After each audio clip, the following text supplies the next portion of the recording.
Hello friend, welcome to my channel English study platform. आज हम एक और अच्छी कहानी पढ़ेंगे, ट्रू फ्रेंड सच्ची दोस्ती के बारे में। साथ के साथ में मैं आपको हर वर्ड का मीनिंग बताऊंगा और ग्रामर के रूलों को भी अच्छे से समझाऊंगा। अभी ये कहानी का थोड़ा बहुत कम लेवल है, बहुत छोटा लेवल है इंग्लिश में। अभी धीरे धीरे हम इसके लेवल को अच्छे से बढ़ाते जाएंगे। फिर लास्ट में बहुत अच्छे अच्छे कहानियों को रीड करेंगे। यदि आप इंग्लिश पढ़ना और बोलना सीखना चाहते हैं तो चैनल को सब्सक्राइब करें। शुरू करते। ट्रू फ्रेंड यानी सच्चे दोस्त या सच्चा मित्र। वंस अपॉन ए टाइम, एक समय की बात है। ए हेयर यानी एक खरगोशनी, ये यहाँ पर साइलेंट होता है। हैड मैनी फ्रेंड्स, उसके पास बहुत सारे दोस्त थे। देखो हैड या पास्ट का सेंस देता है। हैड, हैज और हैव तीनों का यूज हम रखने के सेंस में करते हैं कि किसी के पास कोई चीज है। यानी आई हैव ए कार, मेरे पास एक कार है। आई हैड ए कार, मेरे पास एक कार थी। तो प्रेजेंट में हम हैज हैव का यूज करते और पास्ट में हैड का यूज करते। फॉर, क्योंकि। सी वाज ए हेल्पफुल हेयर, वह एक मददगार खरगोशनी थी। वन डे, एक दिन। देखो सी यहाँ पर प्रोनाउन है। प्रोनाउन का यूज कब किया जाता है? नाउन के रिपीटेशन को रोकने के लिए, कि नाउन को बार बार नहीं लिखा जाए।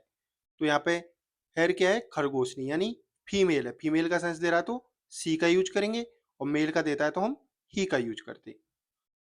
समवन यानी किसी ने, टोल्ड बताया, ये टेल की सेकंड फॉर्म है टीई डबल एल। हर यानी उसे। दैट की सम हाउंड्स, कुछ शिकारी कुत्ते। हाउंड्स होता है शिकारी कुत्ते, और ये प्लूरल है। वर कमिंग, आ रहे हैं। वर के साथ में आईएनजी है, यानी पास्ट कंटिन्यूअस का टेंस है। टू हंट, उसका शिकार करने। हर यानी उसका। किसी ने उसको बताया कि कुछ शिकारी कुत्ते उसका शिकार करने आ रहे हैं। सी गॉट फ्राइटेंड, वह बहुत डर गई। एंड और वेंट, गई। टू द हॉर्स, घोड़े के पास। आस्किंग फॉर हेल्प, मदद मांगने के लिए। वट, लेकिन द हॉर्स सेड, घोड़े ने कहा। माई मास्टर, मेरे मालिक ने। हैज गिवन, हैज गिवन यानी हैज के साथ में वर्ब की थर्ड फॉर्म है। और हैज के साथ वर्ब की थर्ड फॉर्म का यूज कब करते हैं हम? जब हम प्रेजेंट परफेक्ट में कोई चीज बोलते हैं। तो किसका टेंस है? प्रेजेंट परफेक्ट का सेंटेंस है। और पास्ट प्रेजेंट परफेक्ट का यूज हम कब करते हैं? जैसे पास्ट में कोई काम शुरू हुआ और प्रेजेंट में बोलते टाइम भी वो जारी है।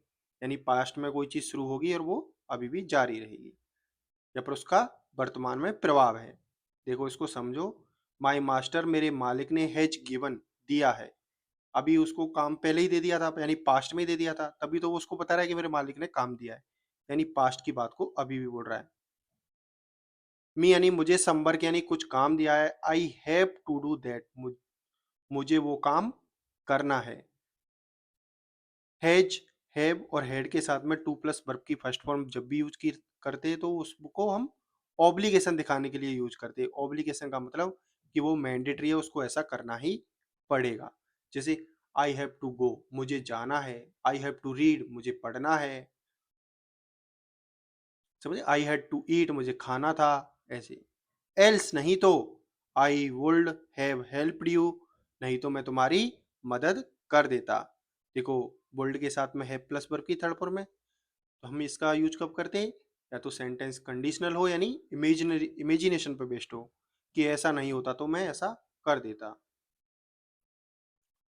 सो फिर, ही रश्ड, बह गई। टू द बुल, बैल के पास। एंड और द बुल सेड, यानी बैल ने कहा। आई हैव टू मीट, मुझे मिलने जाना है। ए फ्रेंड, एक दोस्त से। टूडे यानी आज। बैल ने क्या कहा? कि मुझे आज दोस्त से मिलने जाना है। देखो हैव टू प्लस वर्ब की फर्स्ट फॉर्म, यानी ऑब्लिगेशन को दिखा रहा है कि उसको ऐसा करना जरूरी है। एल्स, नहीं तो। I would have help you, मैं तुम्हारी मदद कर देता। द हेयर यानी खरगोशनी। बिगेन, शुरू हो गई। टू गेट वरिड, चिंतित होना। टू प्रपोजिशन के साथ में हमेशा वर्ब की फर्स्ट फॉर्म का यूज किया जाता है, बाकी सभी प्रपोजिशन के साथ में आईएनजी फॉर्म का यूज किया जाता है। फॉर नो वन, क्योंकि कोई भी। वाज हेल्पिंग, मदद नहीं कर रहा था। हर यानी उसकी, कोई भी उसकी मदद नहीं कर रहा था। देखो no one, someone, everyone, something, anything, nothing, इन सब के बाद में हमेशा सिंगुलर वर्ब का यूज किया जाता है। ये सभी प्रोनाउन होते हैं। शी रिक्वेस्टेड, उसने विनती की, द लैम्ब, भेड़ के बच्चे से, टू हेल्प, मदद करने की, वट, लेकिन, द लैम्ब, भेड़ का बच्चा, सेड यानी कहा, आई एम स्कैर्ड, मुझे डर लगता है, ऑफ द हाउंड्स, शिकारी कुत्तों से। उसने भेड़ के बच्चे से विनती की कि तुम मेरी मदद करो, लेकिन भेड़ के बच्चे ने कहा कि मुझे भी शिकारी कुत्तों से डर लगता है। आई कांट हेल्प यू, मैं तुम्हारी मदद नहीं कर सकता। देखो थोड़ा सा मैं आपको और समझाता हूँ अच्छे से। जब भी हम इंग्लिश में वर्ब को यूज करते हैं तो सब्जेक्ट के तुरंत बाद रखते हैं। जैसे आई के साथ में कैन मॉडल वर्ब को रखा गया है, ये मेन वर्ब हो गई, कैन यहाँ पर हेल्पिंग वर्ब हो गया, तो हम उसको सब्जेक्ट के बाद रखते हैं। लेकिन हिंदी में जब भी हम बोलते हैं तो सेंटेंस के सबसे लास्ट में उसको बोला जाता है। जैसे आई कांट हेल्प यू, मैं तुम्हारी मदद नहीं कर सकता, तो इसको सबसे लास्ट में बोला गया है ना हिंदी में। तो ये बात हमेशा ध्यान में रखना, जब भी आप हिंदी से इंग्लिश बनाओ तो उसको आप ऐसे बना सकते हो। फाइनली, आखिर में, द हेयर यानी खरगोशनी, मैट, देखो यहाँ पर टू प्लस वर्ग की फर्स्ट फॉर्म थी मीट, उन्होंने बोला था I have to meet my friend, मुझे मेरे दोस्त से मिलना है। अब यहाँ पर उसकी सेकंड फॉर्म है मैट, मीट की। द हेयर यानी खरगोशनी, मैट यानी मिली द काफ, बछड़े से, एंड स्टार्टेड, और शुरू हो गई, क्राइंग यानी चिल्लाना, फॉर हेल्प, मदद के लिए। द काफ, बछड़े ने, कंसोल्ड, सांत्वना दी, कंसोल का मतलब होता है सांत्वना देना किसी को, हरी यानी उसे, एंड सैड कहा, डोंट वरी यानी चिंता मत करो, हेयर यानी खरगोशनी, हाइड योर सेल्फ, खुद को छुपा लो, हेयर यानी यहाँ पर। देखो ये यू का रिफ्लेक्सिव प्रोनाउन है योर सेल्फ, और इसका यूज हम कब करते हैं, जब कोई काम खुद के ऊपर करना हो तो हम रिफ्लेक्सिव प्रोनाउन का यूज करते हैं। रिफ्लेक्सिव का मतलब है रिफ्लेक्स यानी परावर्तन होना, वापस से खुद ही के ऊपर आना वो चीज। आई विल सिग्नल यू, मैं तुम्हें संकेत दे दूंगा, विल के साथ में वर्ब की फर्स्ट फॉर्म है यानी फ्यूचर का टेंस है, और फ्यूचर में भी उसकी पॉसिबिलिटी नहीं है।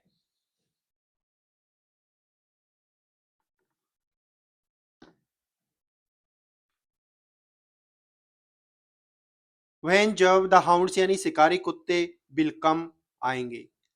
द हेयर यानी खरगोशनी को, रियलाइज, समझ आ गया। दैट की, ओनली द काफ यानी केवल बछड़ा, वाज अ रियल फ्रेंड, उसका सच्चा दोस्त था या फिर सच्चा दोस्त है। अब इसका मोरल क्या है, ए फ्रेंड यानी एक दोस्त, इन नीड, जरूरत में, is a friend in needed, एक सच्चा दोस्त होता है। Thank you so much for watching this video. Please subscribe my channel and share this video with your friends. Have a good day. Thank you so much. Take care.